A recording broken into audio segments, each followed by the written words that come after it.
بيبدأ مسلسلنا في 2001 في سويسرا، وليلى كانت راجعة لوحدها البيت، ولما وصلت ما لقتش أمها موجودة، وبعد شوية بيظهر مجرم كان مستخبي ومستنيها في الشقة وبيخطفها. ليلى بتفوق وبتلاقي نفسها محبوسة في صندوق إزاز ومش عارفة تخرج منه، لكن بعد سنين بنشوف إنها قدرت تهرب وبقت دكتورة في علم الجريمة، وكانت بتدي محاضرة في أمريكا عن تفكير المجرمين اللي بيخطفوا الأطفال. وبعد المحاضرة بتلاقي رسالة من والدها بالتبني فالتر، وبيقول لها إن والدتها ماتت وبيطلب منها تيجي تحضر العزاء، وفعلا بتحجز تذكرة وبتسافر لسويسرا، وبتلاقي والدها لسه بيحضر طعم السمك بنفسه وبيسلموا على بعض. وبعدها بتلاحظ إنه محتفظ بصور أطفال مفقودين وصورتها هي كمان من ضمنهم، وبتحاول تنسى وبتساعده في تجهيز البيت للعزاء، وبيخرجوا يصطادوا سوا. وهناك بيحكي لها إنه في مرة كانت هتغرق وأمها بالتبني هي اللي أنقذتها. ولما بيرجعوا البيت ليلى بتاخد مهدئ، وبعد شوية والدها بيجي يديها علبة فيها حاجات بتاعتها وهي صغيرة، حتى قصاصات من الجرايد لما لقوها زمان، وإن اللي اتبناها كان مدير قسم الشرطة اللي هو والدها الحالي. وبالليل بتحس إن في حد دخل أوضتها وكان بيحاول يخطفها، لكنها بتصحى بتكتشف إنه مجرد كابوس. وتاني يوم بتنزل تشتري أكل من مطعم، وهناك بتقابل إيدي، بيبقى واحد من زمايلها أيام المدرسة، وبيتكلموا عن ذكرياتهم. وبعد شوية بيجي واحد تاني اسمه جيم ليلى ما كانتش بتحبه، وبيبدأ يغني أغنية وبيهزر فيها على اللي حصل لها زمان، فبتتضايق وبتاخد الأكل وبتمشي. وهي ماشية بتلاحظ ناس واقفة بتتفرج على حاجة، وبتسأل والد جيم وبيقول لها إن في منجم هيتبني وهيبوظ البحيرة والطبيعة، وبيديها ورقة فيها اعتراض على المشروع. وبعدها بترجع البيت وبتحضر العزاء، والناس كلها بتبقى متعاطفة مع والدها. وبعد العزاء لويس بتتكلم مع ليلى وبتحاول تهون عليها، لكن ليلى بتقول لها إن علاقتها بأمها ما كانتش كويسة جدا وإنها ناوية ترجع أمريكا تاني. فلويس بتعرض عليها تزورها في بيتها قبل ما تسافر. وبالليل فالتر بيقعد معاها وبيسألها هتعمل إيه، وبيعرف منها إنها هتزور لويس الأول وبعدين هتسافر. وبيبان عليه إنه زعلان، وبيقولها إنه خايف يكون هو السبب في إنها ما بقتش تحب أمها بالتبني، بس هي بتحاول تطمنه. وتاني يوم بتودعه وبتاخد شنطتها وبتعدي على بيت لويس زي ما اتفقوا، بس أول ما بتدخل بتحس إن في حاجة غريبة، صوت الأغاني عالي جدا، وبتبدأ تدور عليها. ولما بتروح الحمام هناك بتتصدم، بتلاقي لويس منتحرة وإيديها كلها دم. على طول بتتصل بفالتر، وبيجي هو وأخوه توماس اللي هو دلوقتي مدير قسم الشرطة. توماس والمساعدة بتاعته بيطلعوا يشوفوا الجثة، وبعد شوية بتوصل أم لويس وبتكون منهارة وعايزة تدخل، لكن فالتر بيمنعها وبيحاول يهديها. وليلى بتروح لعربيتها تدور على بنت لويس، وإليسا كمان مش بتلاقيها، وبتبتدي إنها تسأل الناس عليها وبتبدأ تدور عليها في كل مكان. وسعيد والد إليسا بيرجع من الشغل وبيبدأ يدور معاهم، لكن ليلى كانت مستغربة من رد فعله. والشرطة بتبدأ تعمل فرق بحث تدور على إليسا في كل حتة. وبالليل توماس بيلاقي حاجة غريبة جدا، وعلشان كده بيروح لسعيد وبيقول له يجي معاه على القسم. وليلى بتتكلم مع فالتر وبتسأله ليه قابضين على سعيد، وبيقول لها إنهم لقوا هدوم وإزازة وجزمة إليسا قدام باب المنجم اللي بيشتغل فيه. وساعتها ليلى بتقف في مكان هادي وبتبدأ تفتكر اللي حصل لها زمان، وبيجي في بالها إن اللي خطفها زمان ممكن يكون هو نفس الشخص اللي ورا اللي بيحصل دلوقتي. وتاني يوم بيطبعوا صور إليسا علشان يوزعوها في كل حتة، ولسه سعيد محتجزينه في القسم. وفالتر بيلاحظ إن في طيور بتموت لوحدها في كذا مكان، وليلى بيرجع لها نفس الكابوس اللي كانت بتحلمه، وإن في حد بيخطفها. وبتصحى مفزوعة وبتقفل الشباك بسرعة، وبتقول لفالتر إنه ما يدخلش أوضتها وهي نايمة تاني، لكنه بينكر إنه دخل أصلا، وبيحاول يوريها إن فعلا في طيور بتموت في كل مكان. بس ليلى ما بتهتمش بالكلام، وبتقوله إنها تكمل تدور على إليسا. وفي قسم الشرطة والدة لويس مش بتمشي، وبتفضل قاعدة مستنية سعيد يخرج علشان يتكلموا معاه. بس توماس بيقول لها إن لازم يتم التحقيق معاه الأول لأنه أقرب واحد للضحية وكمان إليسا. وبيدخل توماس يحقق مع سعيد وبيسأله عن علاقته بلويس، لكن سعيد بيقول له إنهم كانوا بيتخانقوا زي أي اتنين متجوزين. وساعتها توماس بيطلع له ورقة طلب الطلاق، وبيقول له إن لويس كانت عايزة تتطلق. وسعيد بيبدأ يشرح إنهم فعلا كانوا بيختلفوا، وإنها كانت مش عايزة تعيش في سويسرا، بس هو كان مرتبط بشغله هناك. والتحقيق بيخلص على كده، وسعيد بيخرج من القسم مع والدة لويس. وليلى بتوصل للمكان اللي لقوا فيه هدوم إليسا، وكانت محتارة ومش فاهمة ليه الخاطف رجع هدومها. وبعد التفكير بتقول إن الخاطف غالبا كان يعرف لويس وإليسا، وإنه اختارهم هما بالذات مش بالصدفة. وفالتر بيحاول يتصل بأخوه توماس، لكن توماس ما بيردش لأنه وقتها كان لسه شغال على قضية لويس. وبعد كده فالتر وليلى بيروحوا لبيت والدة لويس، وليلى بتسألها إذا كان في حد من بره العيلة كان بيتعامل مع إليسا. الخادمة بترد وبتقول إن في عامل من عمال البناء اللي اشتغلوا السنة اللي فاتت كان مهتم بإليسا جدا وكان بيحب يتصور معاها كتير. وساعتها بيبدأوا يتحركوا ناحية سكن عمال البناء، ولما بيوصلوا بيدوروا على بيت العامل اللي كان بيتصور معاها.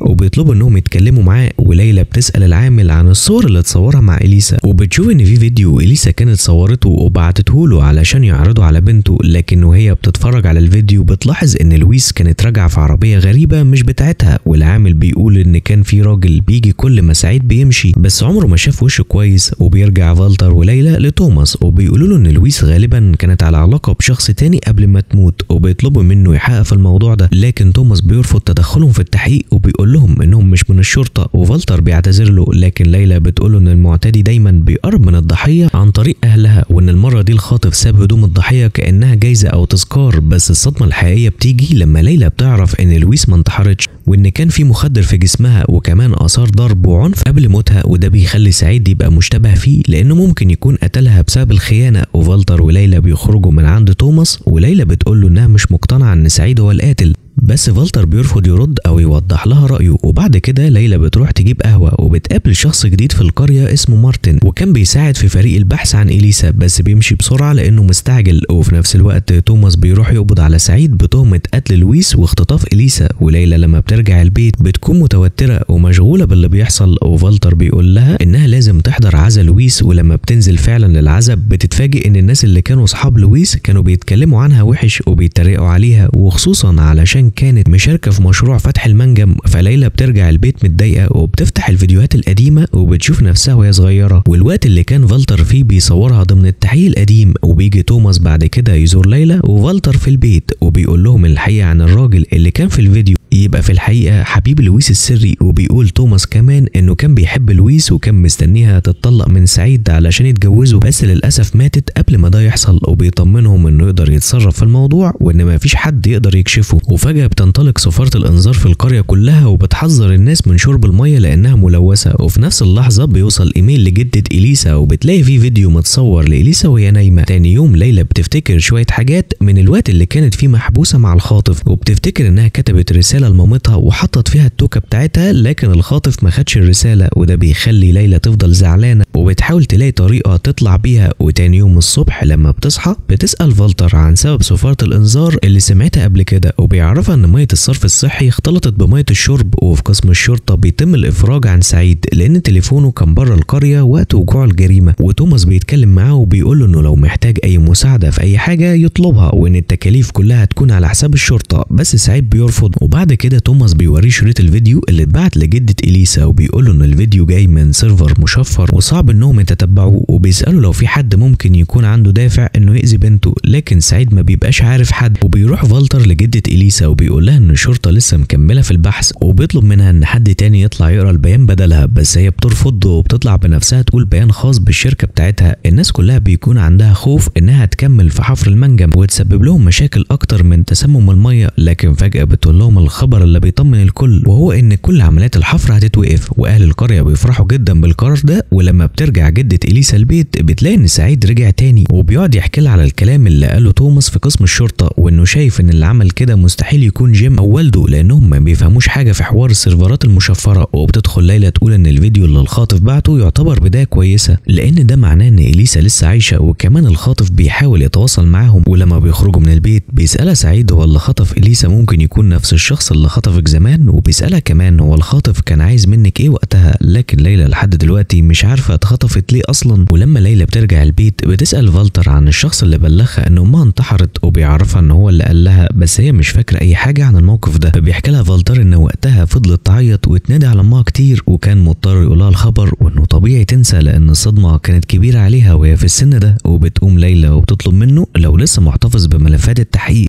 وفعلا بيجيبها وبيحطها على مكتبها وبيسيبها تقراها لوحدها. واول ما بتبدا تراجع بتلاقي اخبار وصور عن وفاه والدتها، وبتحس ان شكلها كان شبه لويس لما ماتت هي كمان. وفي نفس الوقت سعيد بيرجع البيت بيلاقي الشقه مقلوبه، فبيبدا يرتب اوضه بنته اليسا، وبعدها بيدخل اوضه مراته لويس وبيكون حزين عليها جدا. وهو بيقلب في حاجتها بيلاقي تحت المخده كتاب غريب، ولما بيفتحه بيكتشف ان في رساله حب كانت مبعوثه لمراته، فبيتجنن وبيبدا يفتش في حاجتها كلها لكن مش بيلاقي بتلاقي اي حاجة تانية، وليلى وهي بتراجع الملفات بتلاقي شرايط تسجيل لمكالمات بين والدتها والشرطة، ووالدتها كانت بتستغيث بيهم وبتطلب مساعدتهم علشان يلاقوا بنتها. وفي نفس الوقت سعيد بيرجع لقسم الشرطة وهو مصاب جامد، وبيقول ان في ناس هجمت عليه وضربوه، وهناك بيقابل ليلى وبيسألها لو كانت لويس قالت لها ان كانت بتخونه مع حد تاني، بس ليلى بتتفاجئ وبتقوله انها ما تعرفش اي حاجة عن الموضوع ده. وليلى كمان بتلاحظ ان مرات ايدي باين عليها التوتر، وده لان بنتها معاها في الشغل ومفيش حد بيرعاها. ولما ليلى بتسألها عن ايدي بتقولها انه مختفي وما تعرفش مكانه، وبتحكي لها انه من حوالي اسبوعين رجع فجأة واداها مبلغ كبير جدا من الفلوس، وقال لها ما تسأليش جايبه منين، وده خلى مراته تشك ان اللي حصل للويس وبنتها ممكن يكون له علاقة بايدي. سعيد بعد كده بيروح لمكتب توماس وبيقول ان لويس كانت على علاقة براجل تاني، وبيسلمه الكتاب اللي لقاه تحت مخدتها. فالوقت ده ليلى بتطلب من فالتر انه ياخد بنت ايدي معاه للبيت ويراعيها مؤقتا لحد ما هم يخلصوا مشوار مهم. والشرطة بعد كده بتتحرك على بيت جيم بعد ما سعيد قال انه واحد من اللي اعتدوا عليه، وبياخدوه على القسم وبيحققوا معاه بتهمة الاعتداء، لكن علشان مفيش اي دليل بيخرج جيم من السجن. وليلى ومرات ايدي بيروحوا للكوخ بتاع عيلته وبيقتحموا المكان، وهناك مرات ايدي بتلاقي ايدي مرمي على السرير وتعبان جدا بعد ما اتعرض لكمية كبيرة من السموم. ولما بيفوق بيقول لها انهم طلبوا منه بس انه يخرب انبوبة الصرف، وانه عمل خرم بسيط مش اكتر. بياخدوه معاهم على قسم الشرطة، وهناك بيفحصوا الجهاز بتاعه وبيلاقوا عليه ايميل من نفس السيرفر المشفر اللي ليلى كانت بتدور وراه. وبعد كده ليلى ومرات ايدي بيرجعوا على بيت فالتر علشان تاخد بنتها، وفالتر بيقول لهم ان البنت في اوضه ليلى وبتلعب بالرسم. ولما ليلى بتطلع تنادي عليها بتلاقيها قاعده جنب رسمه مرعبه جدا لمكان شبه اللي كانت محبوسه فيه وهي صغيره. ولما بتسالها مين اللي رسمها البنت بتقول ان في حد اسمه ايكي هو اللي رسمها. وليلى بتتصدم لما بتعرف ان ده نفس الاسم اللي سمعته زمان. وتاني يوم الشرطة بتيجي تحقق في اللي حصل، وفالتر بيقفل كل الشبابيك والأبواب بمسامير علشان يأمن الشقة. لكن لما ليلى بتشوف المنظر ده بيفكرها بالمكان اللي كانت محبوسة فيه، بتبدأ تكتب مقال عن المجرم ومواصفاته. وفي نفس الوقت بتيجي محققة من الشرطة وبتتكلم مع البنت الصغيرة عن الرسمة اللي قالوا إن المجرم هو اللي رسمها. والبنت بتقول إن في واحد اسمه إيكي كان عنده وشم على ايده على شكل وردة ولونها احمر. وليلى بتقول لفالتر ان اليسا كانت شبه البنات اللي المجرم بيدور عليهم، لانه بيتتبع نمط معين في اختيار ضحاياه. وفالتر بيسألها ليه وقف 20 سنة وظهر فجأة تاني، بس ليلى مش عندها اجابة واضحة. ومع انها بتقول انها وقت ما كانت مخطوفة كانت بتحاول تفهم نفسية الخاطف وتعرف امتى تستفزه وامتى تخليه يحس انه سيطر عليها. وبعدها ليلى بتطلب من فالتر انها تاخد عربيته وبتروح تقابل توماس وبتسلمه تقارير كتبتها عن ان الخاطف بيستهدف البنات اللي شعرهم طويل واسمر، وان اليسا فعلا مطابقه للمواصفات، وانه بيستمتع بالتحكم في التحقيقات بتاعه الشرطه. وتوماس بيسالها انت شايفه ان ايكي هو اللي ورا كل الجرائم دي وكمان قتل لويس؟ بعد كده بيروحوا يعرضوا على البنت الصغيره مجموعه صور لوشوم على شكل ورد، بس البنت مش بتتعرف على اي حاجه منهم. لكن لما ليلى بتتكلم معاها بيجي في دماغها فكره ان القاتل كان بيتدرب. وبعدها بتروح على البيت وبتقول لفالتر انها شايفه ان القاتل بدأ من زمان، وان اول جريمه عملها هتكون المفتاح للكشف عن هويته. وبتقرر انها تحقق في كل الجرائم الخطف والقتل اللي حصلت في البلد على مدى السنين اللي فاتت. وتوماس بيروح لسعيد وبيقوله ان موبايل لويس لسه مفقود، والشخص اللي كانت بتتواصل معاه مش معروف هو مين، وده بيخلي سعيد محبط جدا. وفي الوقت ده ليلى بتقعد تراجع كل ملفات القضايا اللي حصلت وقت ما كانت هي نفسها مخطوفة، وبتلاقي قضية البنت اسمها إيناس مواصفاتها شبه المواصفات اللي القاتل بيستهدفها، وبتفترض انها اول ضحية ليه، وبتقول ان القاتل ما كانش مبسوط بقتلها. بعد كده بتسيب البيت وبتروح للبقالة، وهناك بتقابل جيم اللي بيبدأ يتنمر عليها تاني علشان علاقتها بسعيد ولويس اللي هم مؤسسين المنجم. في نفس اللحظة مارتن بيظهر وبيبعد جيم عنها وبيعزمها على قهوة في أي مكان، وبتوافق ليلى. وبعدها بتروح تتكلم مع توماس وبتقوله إن القاتل مش هيأذي البنت اللي شافته لأنها مش مطابقة للمواصفات اللي بيدور عليها. بس لما بتطلب منه أوراق تخص القضايا التانية بيرفض وبيقول لها تبعد عن التحقيق. وهي راجعة بتلاقي تجمع كبير من الناس، ولما بتسأل عن اللي حصل بتعرف ان في بنت تانية اختفت من المدرسة بعد تمرين السباحة، وتوماس كان موجود في مكان الحادث بس كان تايه ومش عارف يتصرف. وليلى مشيت من المكان علشان تهدأ، وهي قاعدة بتكتشف ان فالتر كان بيتصل بيها كتير وكمان فوتت ميعادها مع مارتن. وفي الوقت ده فالتر بيروح قسم الشرطة يدور على ليلى، بس بيعرف من هناك ان في بنت تانية اختفت، فبيقرر يستناها في القسم. وبعد شوية بتوصل للشرطة شوية رسايل وفالتر بيفتحهم واغلبهم عادي، لكن في واحدة بتكون من يلما البنت المخطوفة، وبيسمع فالتر في الخلفية صوت مميز جدا بيكون صوت المانجا. وفي الناحية التانية ليلى بتكون بتقابل مارتن وبتتعرف عليه وبتسأله ليه بيساعد في قضية البنت المفقودة مع انه مش من نفس القرية. ومارتن بيحكي لها ان اخته لما كانت عندها 7 سنين وهو كان عنده 10 سابها تخرج تلعب مع اصحابها، وكان فاكر انها ترجع تاني، بس للأسف ما رجعتش من ساعتها وما شافهاش. وفي مركز الشرطة المحققين بيقرروا يحددوا مكان العربية اللي خطفت يلما، وبيوصلوا لمكان وعنوان صاحب العربية. ومارتن بعدها بيعزم ليلى تيجي معاه للكوخ بتاعه، ولما بتوصل بيبان انها معجبة بيه، لكنها بتتصل بفالتر وبتقوله على مكانها وانها مع مارتن. وفالتر بيقولها ان الشرطة وصلت لمكان الخاطف وهم هناك دلوقتي. ولما الشرطة بتوصل للمكان بيلاقوا حاجات تخص ليلى، وبتبقى في أوضة مقفولة بقفل حديد، وبعد ما بيفتحوها بيتصدموا من اللي بيشوفوه جوه. وفي قسم الشرطة فالتر بيعرف ان هوية الخاطف طلعت راجل مجرم كان محكوم عليه بالسجن، واول حاجة عملها بعد خروجه هي انه خطف يلما. والصدمة هنا ان المجرم ده يبقى مارتن. وفي بيت مارتن ليلى بتحاول تمشي لكن فجأة بتحس بدوخة، وده بعد ما شربت كوباية المية اللي مارتن جابها لها، وبتلاحظ ان ايده عليها علامة حمراء على شكل وردة، وبتفهم على طول ان هو ايكي، وبتحاول تهرب بس المخدر بيبدأ يشتغل وبتقع على الارض وهي شايفة الرسومات المرعبة اللي مرسومة في المكان، وبتفهم انها وقعت في الفخ. ولما ليلى بتفوق بتلاقي مارتن واقف قدامها وبيقولها بكل هدوء ما تصحيش دلوقتي، وبينزل يجيب الحبل والادوات اللي محتاجها. وفي اللحظة دي ليلى بتحاول تطرد تأثير المخدر من جسمها بأي طريقة علشان تقدر تهرب، وبتقاوم بكل طاقتها لحد ما بتوصل لباب الكوخ. وفي نفس الوقت مارتن بيجهز عربيته علشان ينقل فيها ليلى، لكن وهي لسه بتحاول تلم نفسها بتلحق تهرب من الكوخ وبتجري على الطريق. وهناك بيكون فالتر ماشي بالعربية وبيشوفها فبيروح ينقذها بسرعة. وتاني يوم سعيد بيجي على طول لقسم الشرطة أول ما بيعرف إنهم لقوا بنت من البنات المخطوفين، بس المحققة بتعرفوا إنهم لقوا يلما مش إليسا، وإن بنته لسه مختفية. وتوماس بيحاول يهديه، وبعدها بيروح يزور ليلى في المستشفى، وهناك بيلاقي فالتر قاعد معاها. وتوماس بيقوله إن مارتن اختفى ومحدش عارف مكانه. ولما بيخرج توماس من المستشفى بيلاقي جماعة جيم واقفين بره شايلين سلاح ومستنيين حاجة تحصل، بس هو بيطنشهم لأن عنده شغل أهم. وبيروح مع المحققة على عربية مارتن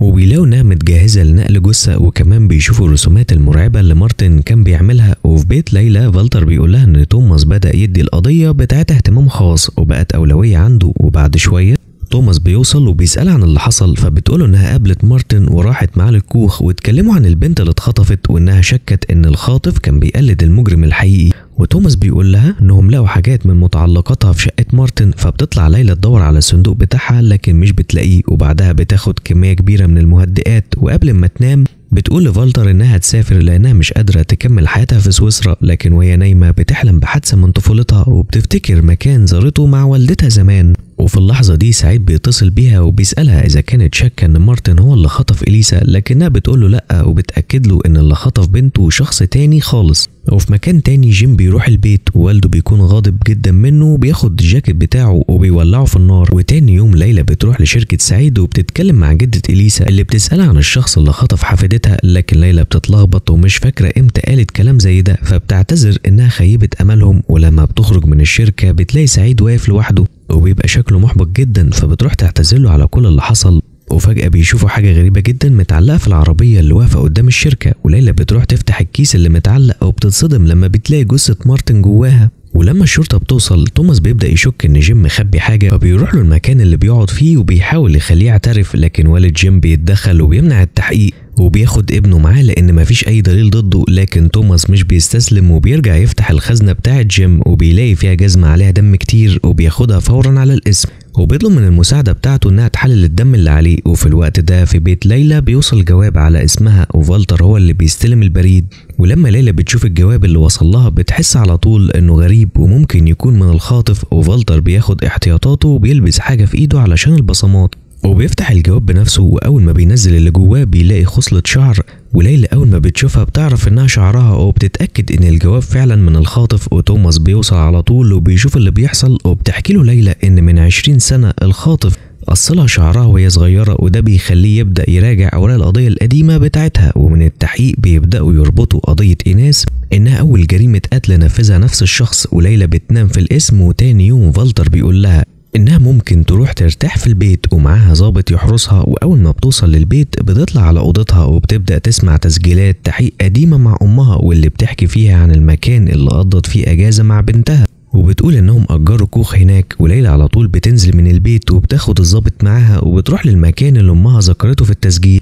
وفي قسم الشرطة فالتر بيكون مسيطر على التحقيقات، ولما بيسأل توماس عن نتيجة تحليل الدم اللي على جزمة جيم، المحققة بتقول ان الدم ده طلع لحيوان بري مش انسان. بس توماس محدش مهتم بكلامه فبيزهق وبيقرر يغير جو وبيروح على الكازينو. وليلى بتوصل للمكان اللي فيه الأكواخ القديمة وبتسأل الموظفة هناك على سجلات الإيجارات من 20 سنة وبتلاقي اسم أمها فعلا، والمفاجأة إنها بتلاقي كمان اسم توماس مأجر في نفس الفترة. وفي الكازينو توماس بيكون سكران وسايب نفسه خالص، وساعات بيوصل وبيشوفه وهو بيقول أي كلام، وإن الكتاب اللي اتلقى بتاعه وإن هو ولويس كانوا على علاقة، وساعات بيتعصب وبيضربه وبيسيبه يمشي. وبعدها بيتصل بليلى وبيسألها لو كانت تعرف ان لويس كان ليها علاقة بتوماس، لكنها بتنكر وبتقول انها ما تعرفش حاجة. وبعدها فالتر بيتصل بليلى وبيقول لها ان توماس تعبان جدا ومش فايق وانه هيوصله على بيته وممكن يبات عنده. فبتبلغ ليلى الضابط اللي معاها ان توماس قال انه هيبات عندهم النهارده. وفي اللحظة دي بنشوف ان توماس حزين جدا على موت لويس وندمان على اللي حصل واللي عمله ليها. وليلى في بيت فالتر بتدخل اوضته لاول مره، وهناك بتلاقي البوم صور للعيله، وبتشوف صور لفالتر وهو عنده 10 سنين واخوه توماس وعنده 5 سنين ومعاهم امهم. والمفاجأة انها بتكتشف ان امهم دي شبه كل الضحايا اللي الخاطف كان بيستهدفهم. وليلى بتاخد الصورة دي وبتعلقها جنب صور الضحايا كأنها لقت خيط مهم للقضية. وتاني يوم ليلى بتروح لبيت توماس، واول ما بتدخل بتسأله عن فالتر، لكن توماس بيقول لها انه مشي ومش عارف راح فين. فبتقعد معاه شوية وبتسأله عن سبب انه أجر الكوخ من 20 سنة، وبيحكي لها انه وقتها كان بيحضر عزا والدته، وبسبب المشاكل بينه وبين ابوه أجر الكوخ ده علشان يبعد. وبيفتح قلبه اكتر وبيقول لها ان السبب الحقيقي هو ان ابوه كان بيتحرش بيه هو واخوه، وان والدتهم كانت عارفه بس كانت ساكته وخايفه وبتتجاهل اللي بيحصل لهم. ليلى بتتاثر بالكلام لكن بتقوم وتمشي، وفجاه بتلاحظ حاجه غريبه جدا، موبايل لويس موجود في البيت، وبتاخده بسرعه وبتجري من البيت وبتتصل بسعيد وبتسيب له رساله صوتيه وبتقول له فيها انها لقت موبايل مراته لويس، وبتطلب منه ما يبلغش لا الشرطه ولا توماس. وبعدها توماس بيجي على بيت فالتر يدور على ليلى، لكنها بتستخبى منه، واول ما بتلاقي فرصه بتهرب من البيت وبتتصل بالنجده. بس قبل ما تكمل المكالمة حد بيخطفها بسرعة من المكان، وساعات بيكتشف ان ليلى سابت له رسالة، وفي الاول ما بيهتمش بيها، ولما جدة لويس بتلح عليه يفتحها بيسمع الرسالة وبيبدأ يقلق ويتوتر جدا. وليلى بتفوق وبتلاقي نفسها في مكان غامض، لكن لما بتبص حواليها بتكتشف انه نفس المكان اللي كانت مخطوفة فيه زمان، والمرة دي في بنت تانية معاها